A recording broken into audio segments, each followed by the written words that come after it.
ایک حدیث میں آپ صلی اللہ علیہ وسلم فرماتے ہیں ابو ذر غفاری رضی اللہ تعالیٰ عنہ سے کہ اے ابو ذر، کیا میں تمہیں ایک ایسی دو بہترین عادتیں، دو بہترین خوبیاں نہ دکھاؤں جو اختیار کرنے میں بہت آسان ہے، لیکن اس کا جو اللہ تعالیٰ قیامت کے دن بدلہ دے گا میزان میں، وہ اعمال کے ترازو میں بہت بھاری ہوگی۔ تو ابو ذر غفاری رضی اللہ تعالیٰ عنہ نے کہا کہ اللہ کے رسول ضرور بتا دیجئے۔ حضور صلی اللہ علیہ وسلم نے فرمایا طول السمت وحسن الخلق، وہ بہترین دو عادتیں وہ لمبی خاموشی اور خوش اخلاقی ہے۔ لمبی خاموشی کا مطلب یہ ہے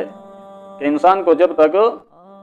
بات کرنے کی ضرورت نہ ہو تو وہ بات نہ کرے، بس اپنا ذکر اذکار کرو، اور جب تمہاری بات کرنے کی ضرورت ہو تب بات کرو۔